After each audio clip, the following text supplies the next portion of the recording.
I'm Hannah, a 48-year-old stay-at-home wife. My husband, Ken, is 2 years younger than me, and we've been married for 15 years. We don't have any children. Currently, we live together with my mother-in-law, making it 3 of us. I met Ken back when I used to work at a traditional diner located in the business district. This diner was a popular spot, frequented by a lot of office workers during lunch break, and was run by a very warm elderly couple. I decided to work at this place because I was actually a regular customer. At that time, I was working for a toxic company, and the only peace I found was having lunch at this diner. It was a bit away from my office, so my colleagues or boss never came. This allowed me to relax and focus on my meal, and above all, the food was delicious. Eventually, I grew to dislike working at the company and quit on a whim. After that, I asked the owner if I could work there, even just part-time. I couldn't forget the variety of dishes made by the owner's hands, and I was desperate to learn his secret recipes. He was in need of help in the dining area and hired me. Furthermore, he generously taught me his skills, and I was touched by his wife's kindness, coming to cherish them as if they were my own family. So, I spent my days working at the diner from opening until just before it closed in the evening. Ken, a regular at the diner, would always show up around 2 p.m. He'd usually sit quietly at the end of the counter, having his lunch. From the first day I saw him, I somehow found myself interested in him. Watching him take his late lunch break in a tired manner, I couldn't help but see my past self in him. That's why I couldn't just leave him be. His favorite was the diner's signature dish, the fried horse mackerel meal, and I remember he often ordered it. One day, I mustered the courage to speak to him. "Hi, looks like you are a hard worker. Do you always take your break at this time?" Surprisingly, Ken quickly showed a smile and kindly replied, "Hi. I wish I could take it earlier, but my works always keeps me busy." That was the beginning, and we gradually started to talk more. As I learned that he worked nearby and was younger than me, I discovered we had similar lifestyles, hobbies, and ways of thinking, which drew me closer to him. As we spent more time together, after my shift ended, I would wait for him to finish work, and we would go out for drinks, engaging in various conversations. However, those days came to an abrupt end. The diner we loved was closing down. The elderly couple who ran it wanted to continue a little longer but decided to live with their son and his wife. When Hannah was here, we were able to keep the diner going this long. We might have had to close down much sooner otherwise. "Thank you for letting us operate without any regrets," the owner told me, making me mourn the loss of the diner. Ken was also deeply disappointed about the diner's closure. As he lamented, "Where am I gonna eat lunch now?" I found myself making a surprising suggestion. "If you like the diner's food so much, why don't I cook for you? I've learned the recipes, so I should be able to make something similar." Looking back, it was a bold proposal. Hearing my words, Ken, with the same surprise he had when I first spoke to him, agreed, saying, "That sounds great." That moment marked the beginning of our relationship. With the diner gone, serving the same meals for lunch meant packing them as a lunchbox. It was practically a declaration of dating. And that's how we started going out. Ken, who originally lived at his family home, gradually began visiting my small apartment, and it felt like we were living as a married couple. He was spending almost half of the week at my apartment. Although the closure of the diner meant I lost my job, I was able to get by with the savings I had accumulated over a long time. Then Ken said something straight out of a dream, "Hannah, it's enough for me if you just stay at home. I'll work hard and take care of everything." I was over the moon, feeling like a full-time housewife. Maybe marriage was just around the corner. I was buzzing with excitement. And so, we began living together for real. But about 3 months into living with Ken, he sat me down with a serious look and shared some news. "My mom got into an accident and can't move. She needs care, so I have to go back home." Watching Ken, I started preparing myself for a breakup. Even though we had only been dating for a few months, the thought of parting ways just as we were getting closer brought tears to my eyes. I wanted to spend more time with Ken. Holding on to that strong wish, Ken surprised me with his next words. It might be selfish of me to ask, but I don't want to be apart from you, Hannah. Even though it means living at my parents' house, would you marry me? At first, I didn't grasp what he had said. But a few seconds later, it hit me that this was a proposal. I immediately said yes. I was truly happy. We both grew up in single-parent families, so I knew how much Ken valued his mother. Ken said, "Mom's injured, but her spirit is strong. It's not about doing everything, just helping out with things she can't do herself. I'll be the main one taking care of her, so if you could just help out occasionally, that would be enough for me. My mom isn't around anymore, so I can't do anything for her now. That's why I wanted to do as much as I could for Ken's mom. Thank you. From now on, let's support each other, all three of us," I said, accepting Ken's proposal. I met Ken's mom for the first time when we went to his family home to announce our marriage. By then, Ken had already moved back home to take care of his mom. Ken's family home was much larger than I had expected. Seemingly his mother's side of the family was well off. Ken's mom was quietly spending her time in one of the rooms of the large house. "Nice to meet you, I'm Hannah." I remember greeting her with a trembling voice, nervous. My mother-in-law was lying in bed, apparently having trouble with her legs and unable to walk. She didn't say anything to my greeting, just looked at me intently. I was 33 at the time, and I was really anxious about whether the mother of my younger husband would accept me. "Hannah, sometimes my mom doesn't react like this." "But she's fine, really," Ken said, but those words weren't enough to put me at ease. I worried if she was opposed to the marriage, or if she would have preferred a younger woman. But then, my mother-in-law slowly extended her right hand for a handshake. I was so relieved that I teared up. And I took her hand in mine. Shortly after, Ken and I officially registered our marriage, and I moved into Ken's family home. Believing first impressions are important, I put my cooking skills to work after moving in and served elaborate dishes to my mother-in-law and husband. The dishes I learned at the diner were nutritionally balanced and well received by the elderly. When I brought the meals to her room, my mother-in-law didn't say anything, but she ate everything. After clearing the dishes and washing up, I returned to the room where Ken was waiting, watching TV on the couch. There was a note for me on the table, written by Ken with various things listed. "What's this?" "Oh, it's everything I'd like you to take care of in our daily life," he said, handing me the note.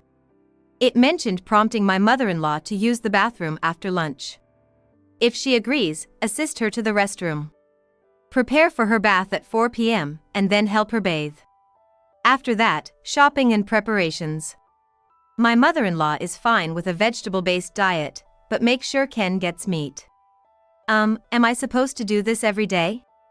"Yeah, I can't do it because of work, so I'm hoping you can take care of it." I agreed without hesitation when he said that. Looking back, I realize he put quite a burden on me, but I trusted him completely and never questioned it. Besides, I figured Ken had been managing on his own before we got married. Thinking that made me feel like I had to do my best too. So, I followed the instructions written in the note. Having no experience in caregiving, I spent every day trying to learn and take care of my mother-in-law.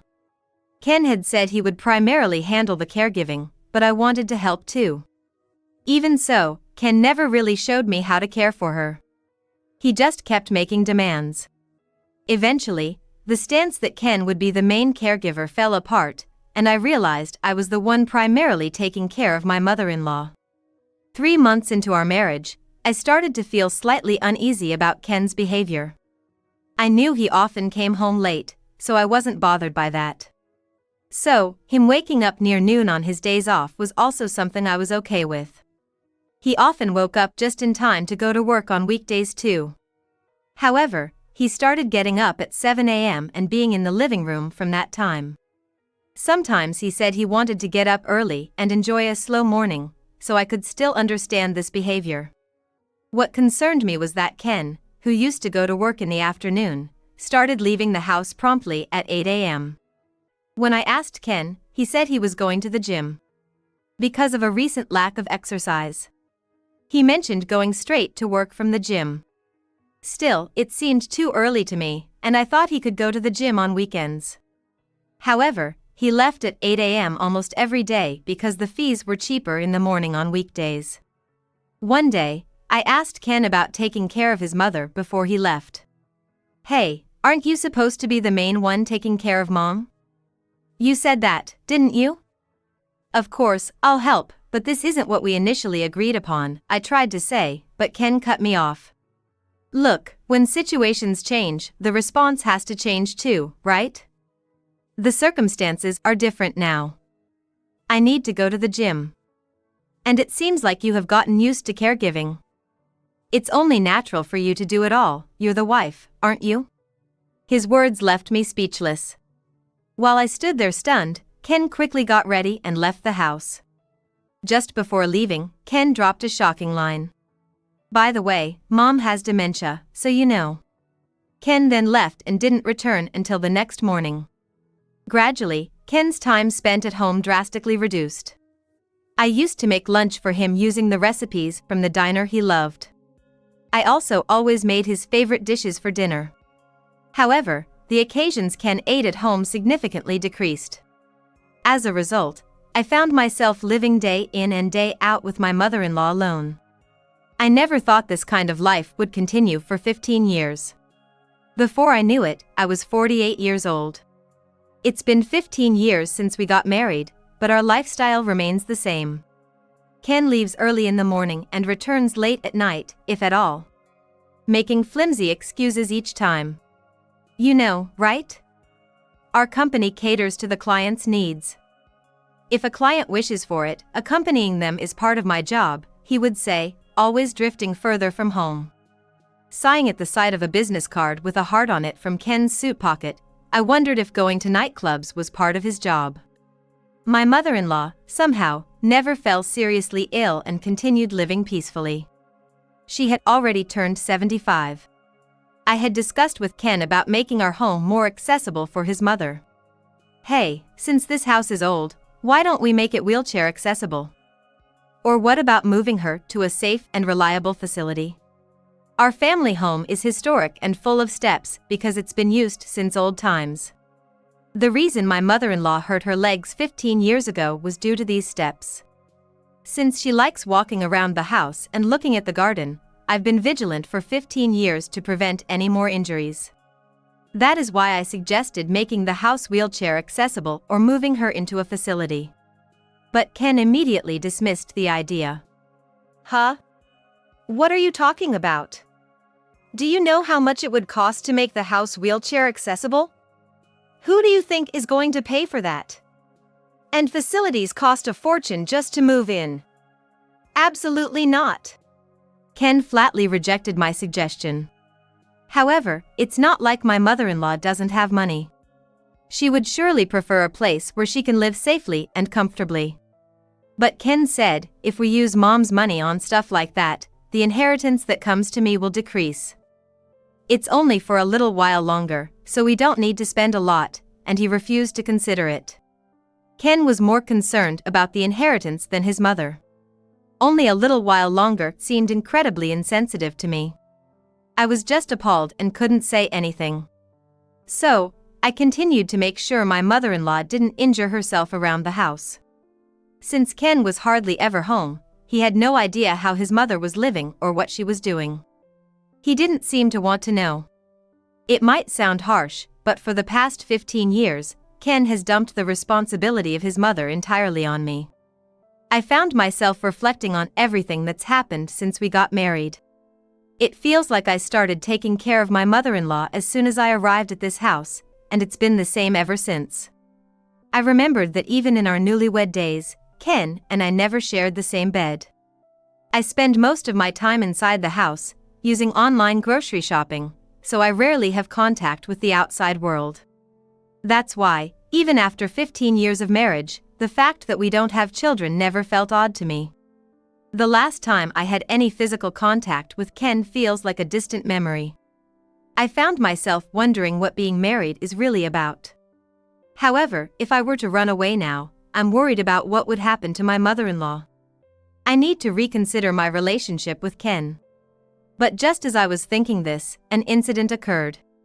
I went to greet Ken at the entrance, thinking it was rare for him to come home early, and there he was, standing with a much younger woman.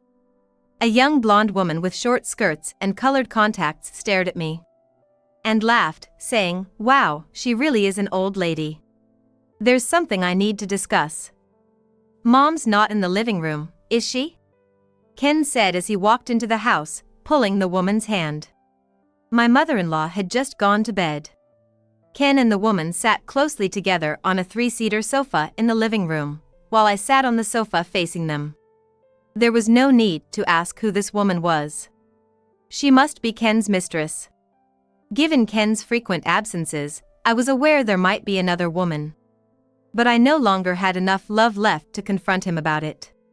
Ken looked at the woman next to him, smiled, then turned to me with a stern face and said, "Mirabelle is pregnant. Let's get a divorce." Mirabelle must be this woman's name. It seems Ken intends to have the child with his mistress that he didn't want to have with me. But I don't feel sad. Just profoundly disappointed. Ken placed a filled-out divorce form on the table. "Mirabelle has experience in caregiving work. So, you don't have to worry about Mom. I'll pay alimony, so please agree to the divorce now." Ken must be planning to pay me alimony, counting on his mother's inheritance. The amount of money Ken has contributed to the household expenses has been minimal in recent years, citing economic downturns as the reason. Most likely, the majority of his salary went to this woman. Just as I was about to reach for the divorce papers, thinking a woman with caregiving experience would be reassuring, she exclaimed, I can't deal with caregiving. No way I'm taking care of that old lady." Hearing those words, I looked up sharply at Ken and his mistress. Ken had an exasperated look, and the mistress was frowning. Can I really entrust my mother-in-law to such a woman? I couldn't care less who Ken chooses to be with. But when it comes to my mother-in-law, it's a different story. I was struggling to hold back tears of anxiety. "I'm going to check on my mother-in-law," I said, stepping into the hallway. The tears I had been holding back threatened to spill. Then, from the end of the hallway, I heard the sound of a door opening. It was my mother-in-law's room.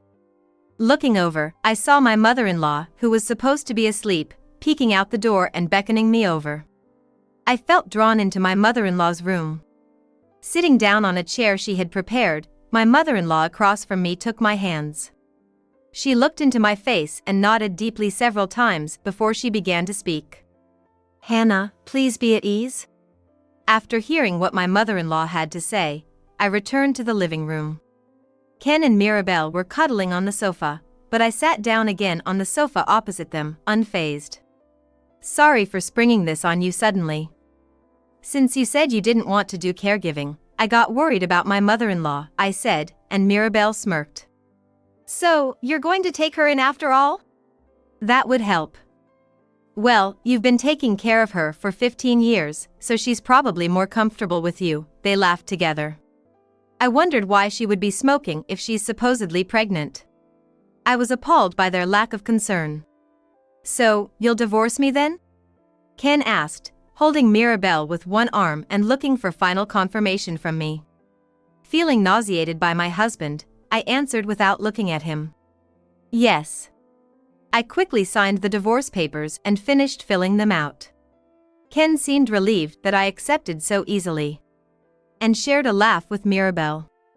It's disgusting how a man in his late 40s is so smitten with a woman probably in her 20s. I left the living room with the divorce papers in hand. Returning to my bedroom, I took a deep breath. I remembered my mother-in-law saying, "It's going to be okay." Yes, I'm going to be okay. I decided to submit the divorce papers as soon as possible. I became deeply saddened thinking about what the last 15 years were for. I loved my husband in my own way. And I cared deeply for his mother, my mother-in-law. That's why I couldn't forgive him for treating us this way. I would definitely put them through hell. I was determined to do so. The next day, I was busy packing for mourning. it was time to leave this house. Since we disposed of our furniture and appliances when we moved here, I didn't have much to pack. I could probably get everything packed in half a day. Ken watched me packing and laughed. Hey, no need to rush. I'm not a monster, you can stay until you find somewhere to go. Since you've been a stay-at-home wife, you'll need to look for a job. His words sounded kind, but his face was mocking. I didn't want to be near Ken for even a second longer, so I ignored his words and continued packing in silence. Mirabelle, the mistress, apparently stayed the night. It's completely disrespectful, considering Ken and I are still technically married. It seems my mother-in-law was already up, watching TV in her room. I paused my packing to make and bring her breakfast. Ken watched me with a smirk. Mom, today's breakfast is your favorite. I often made my special dishes I learned at the diner. Watching me care for my mother-in-law's meal, Ken laughed. Saying the menu like that doesn't matter, she won't understand you. She has dementia, just feed her anything that looks healthy. My mother-in-law didn't react to Ken's words and happily enjoyed her meal. I glared at Ken briefly and sighed without him noticing. I left the house 3 days later, having found an apartment where I could move in immediately. Since then, Mirabelle seems to have been staying at the family home every day. So, as before, Ken did not go out early in the morning. Ken's early departures were to meet Mirabelle all along. As I was leaving, I shook hands with my mother-in-law in her room, just as firmly as when I first arrived. For some reason, Ken and Mirabelle came to see me off at the entrance. Bye, old lady. Leave the caregiving to me. I'll do it better than you. Later, I found out Mirabelle was 35 at the time. Calling me old lady when she's not much younger herself, she's quite a pathetic woman. Curiously, she changed her mind and claimed she would take care of my mother-in-law. So, it ended up being just me who left. By the way, after consulting with a lawyer, the alimony will be $30,000. I'll transfer it to you all at once when the time comes. You'll probably need it for something or another.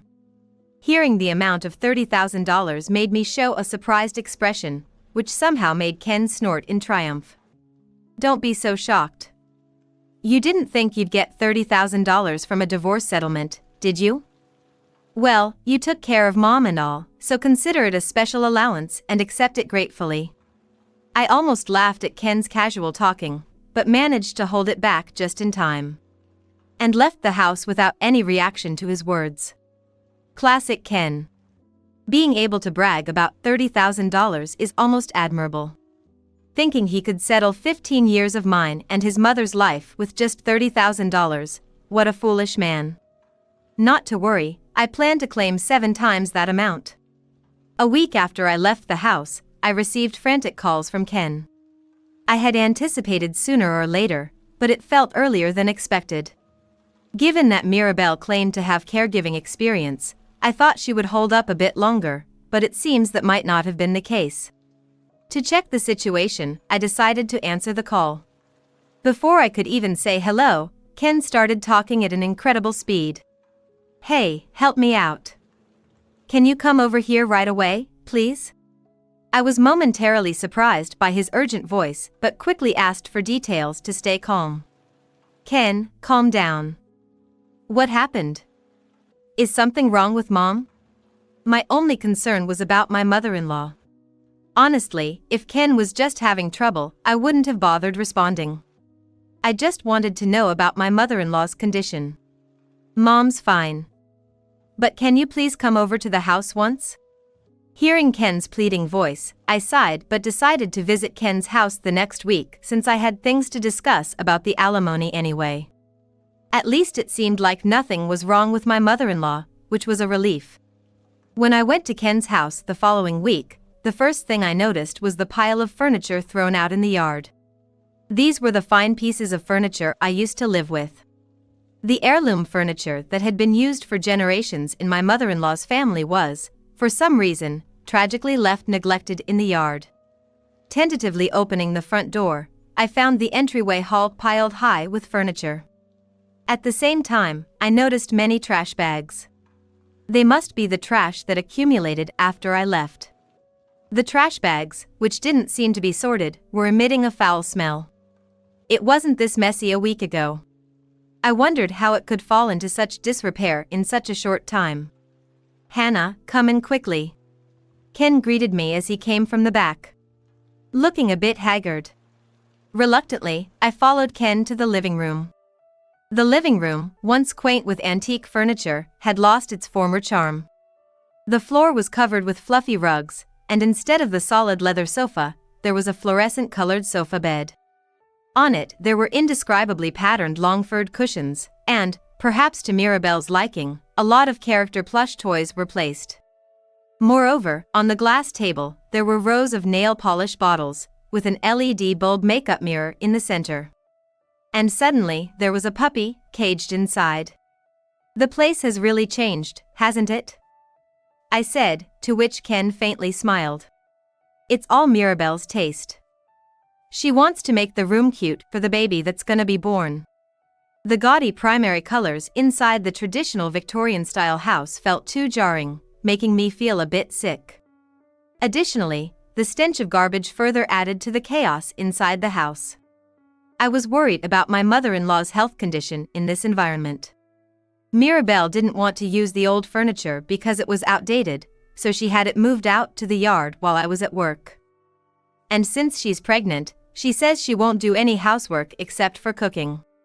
Ken shrugged and chuckled bitterly, but his tone made it sound like it was all Mirabelle's fault. My ex-husband probably still believes he's not to blame. The room was too changed for her liking, but Mirabelle is pregnant. I thought Ken should at least support her in that. However, their issues are none of my business now. I headed straight to my mother-in-law's room. When I knocked and opened the door, I was relieved to find it neatly maintained, like a separate world. My mother-in-law, who was watching TV, smiled brightly at me. I rushed to her side and took her hand. "Mom has been wandering off a lot lately. If you take your eyes off her for a moment, she's out of the house, sitting on a bench in the park or something. Think about how hard it is for us to find her." Ken sighed, as if he had any right. Holding my mother-in-law's hand, I told Ken. "But Mom loves her walks, especially in this warm season. We used to walk together a lot, didn't we?" Ken grimaced at my words. "How would you know if Mom likes walks? She doesn't even know who she is anymore." I sighed this time. Clearly, Ken doesn't understand anything about his mother. Then, Mirabelle, who seemed to have been out, entered my mother-in-law's room. Seeing me, she visibly showed her annoyance. "Why is the ex-wife here?" "Oh, are you here for a slice of the inheritance?" That's pretty brazen. Though taken aback by her rude greeting, I was appalled she'd bring up inheritance in front of my still lively mother-in-law. "Look, I don't want to take care of Grandma either, so can you do it instead? She won't eat anything I make and won't talk to me. I'm fed up." My mother-in-law's previously cheerful expression hardened. Cautiously, I asked Mirabelle, "What have you been making for meals?" Mirabelle answered nonchalantly, "Instant soup. Everyone likes them, right? But she won't touch them. It's so annoying." Just as I suspected. On my way here, I saw a lot of instant noodle cups in the trash bags, giving me a bad feeling. And with Mirabelle's flashy, long nails, it's hard to imagine her cooking anything decent. "You have caregiving experience, right? Then you should know that instant soups aren't proper meals." "What?" "Shut up. I do have caregiving experience. I lived with my grandma all through elementary school." Mirabelle apparently considered living with her grandmother as caregiving experience. This was news to Ken, who looked at Mirabelle with wide eyes. "As you can see, I'm at my wit's end here. Mirabelle is pregnant, so I can't ask too much of her. I've got work, so I can't take care of things around the house. That's why I really need help. Just like Mirabelle said, become our housekeeper." Ken said, truly believing it was the best solution. Such a pathetic man. Even when we got married, he said he'd take the main role in caregiving, yet he left it all to me for 15 years. All while enjoying his time with a mistress and even having a child with her. The worst. I have no intention of helping such people. I looked at Ken and Mirabelle, who were full of expectation, and decided to tell them my conclusion first. I have no intention of helping you guys. Also, Ken, Mirabelle, I will be claiming alimony from you. I said, causing Ken to look puzzled. What? I said I'd pay the alimony. And why are you also claiming from Mirabelle? Ken was referring to the mere $30,000 he proposed, which I found laughable for settling such a matter. It's for the 15 years of alimony. I'll be claiming $300,000, so brace yourselves. I informed them, shocking both. What the hell, $300,000? That's outrageous. I won't pay a dime. Indeed, whether that amount could actually be claimed from them was uncertain. But considering Ken's dishonesty and the situation with my mother-in-law, personally, I thought it was rather low. During the 15 years I safeguarded this home, you were having a good time with Mirabelle, weren't you? And you married me to take care of your mother and the house, right? Saying I was deceived would be an understatement, I argued, to which Ken, with a twisted face, objected. What are you talking about? Mirabelle and I only met recently. To say I've been unfaithful since we got married is a terrible accusation. If you're claiming more alimony based on that, it's ridiculous. There's no evidence Mirabelle and I have known each other for 15 years. Certainly, I've been practically imprisoned in this house for the last year. I don't have direct evidence of Ken and Mirabelle's secret meetings over the past 15 years. Ken likely kept me confined to the house to cut off my contact with the outside world. He's that much of a schemer.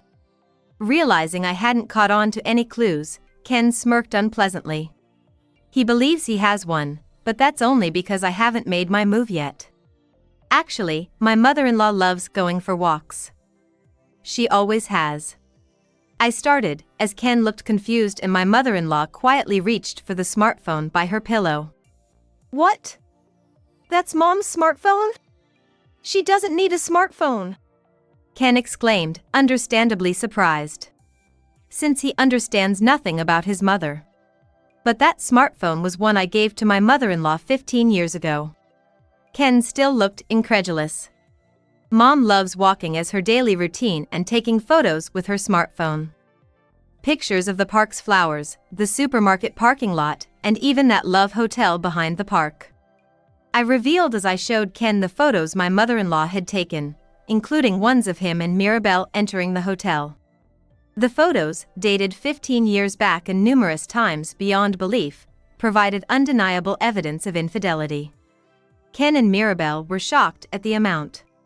Surprised by how many there are? All on different dates. All these are the reason your alimony will skyrocket. Did you know that? The shock on Ken and Mirabelle's faces when they saw the photos was immeasurable. And the moment Ken frantically reached to delete the data from the smartphone, I snatched it away from his hand. While I was safeguarding this house for 15 years, Ken, you were enjoying yourself with Mirabelle, even having a child. Marrying me just to take care of your mother and the house feels like deception, I countered as Ken grimaced in denial. It's really thrilling, isn't it? Being together while your wife sleeps under the same roof. Let's hurry up and divorce so we can get married. How long will you stay with that woman? Once Mom gets a bit older, it'll be time to part ways. Until then, let Hannah take care of Mom and aim for Mom's inheritance. This recording was made in the middle of the night 5 years ago. I must have been sound asleep from exhaustion, but my mother-in-law, sensitive to some noise, must have noticed. There are several more recordings like this. Ken, visibly shaken and in disbelief, insisted, this is fake. There's no way Mom could operate a smartphone. She has dementia. She can't even recognize herself, let alone do something like this. Even at this point, Ken completely missed the point. How foolish and pitiful he must be. Did you actually have her diagnosed with dementia at a hospital? Or was it just your arbitrary decision? Suddenly, the mother-in-law raised her voice. Ken, you need to seriously reflect on your actions and properly compensate Hannah. Ken stood up in shock. Why, Mom? As Ken was bewildered, I began to explain to him. Your mother doesn't have dementia. She is fully capable of making decisions and speaking her mind. Actually, she has been this way for the past 15 years. Ken and Mirabelle remained frozen in shock, but I continued. Spending these 15 years with your mother has been truly happy for me. She treated me with the kindness of a real mother. When we were alone, she loved to talk. You didn't know that, did you? I realized when I first came here that my mother-in-law did not have dementia. Back then, I was taking care of her due to an injury, but once she recovered, she was fully capable of taking care of herself. She probably didn't talk to me at first because she wanted to see what kind of person I was. To see if I was just after her inheritance. But once she realized I wasn't, we started talking normally and even went for walks together. Knowing she liked to go out alone, I gave her a smartphone. My mother-in-law had been aware of Ken's betrayal for 15 years. But she trusted Ken and didn't tell me anything. She was secretly gathering evidence for me in case something went wrong. I wonder how your mother must have felt.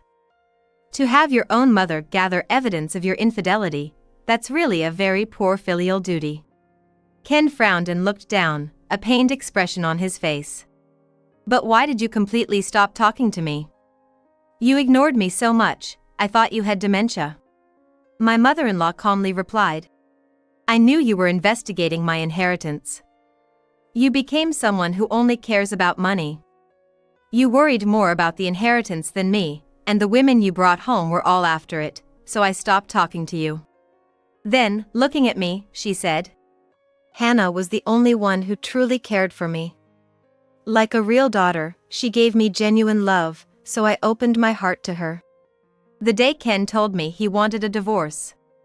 It was the day my mother-in-law decided to rescue me. I was worried about leaving her, but she reassured me, it's okay. That day, I agreed to her proposal, let's thoroughly bring those two down to hell. For that, we needed the evidence of Ken's betrayal that my mother-in-law had been collecting. Ken, you've committed an unforgivable sin by deeply hurting Hannah. You should properly atone. In fact, $200,000 isn't nearly enough for the 15 years you stole from her, my mother-in-law told Ken, who slumped into the sofa with a look of frustration. Still trying to resist in the end, he said. Damn it, fine. I'll pay the $200,000. Call me a money grubber if you want, but I'm her son, and I'll inherit eventually anyway. Never thought Mom would be the mastermind. What a shame. Even now, Ken tried to pin the blame on my mother-in-law, and it irked me. But my mother-in-law, as if nothing was wrong, suddenly began speaking with a smile.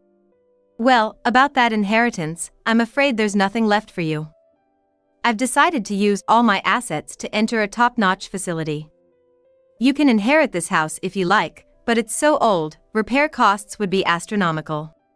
At her words, Ken and Mirabelle stood up in shock. What?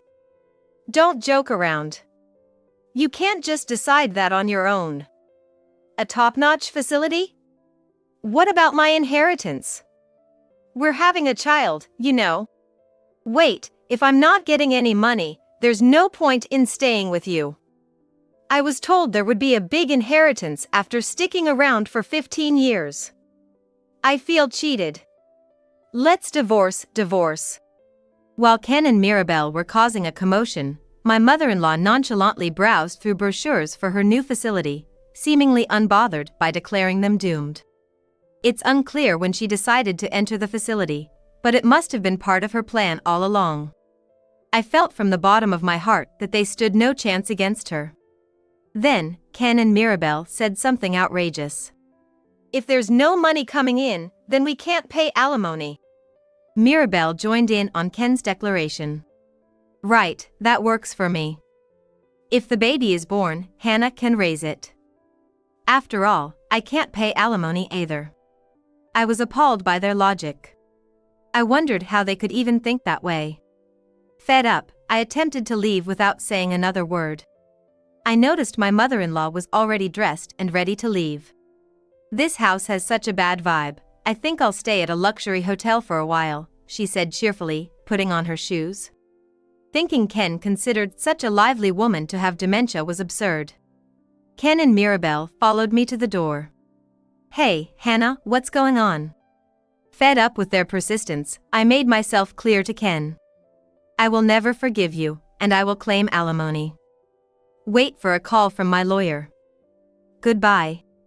I didn't look back, but I heard a loud noise as I walked away. Ken likely crumbled to his knees in despair. I could hear Mirabelle crying too, but I didn't care. Whatever feelings I might have towards their end, it's no longer my concern. My mother-in-law and I, we walked away from what felt like a hellish home, towards freedom. 3 months after my mother-in-law started her new life in the facility, I received an update. The facility is luxurious, and she's engaging in exercise and taking up new hobbies. With various flowers planted in the garden beds, just a walk cleanses her spirit, she mentioned. She's also made new friends there, living peacefully. As for me, I worked with a lawyer to claim a fair amount of alimony from Ken and Mirabelle. Regardless of whether they're content with it, I continue to fight for my justice. The core issue is Ken's years-long betrayal and the maliciousness of the caregiving responsibilities pushed onto me. Not being a legal expert, I'm proceeding with guidance from a lawyer. Ken and Mirabelle, realizing they won't get much of the inheritance they hoped for, considered divorce. However, thinking of the soon-to-be-born child, they decided to stay married. The birth of their child will likely increase their trials. With this in mind, I wish they would reflect deeply on their mistakes. The recklessness of easily diagnosing his own mother with dementia.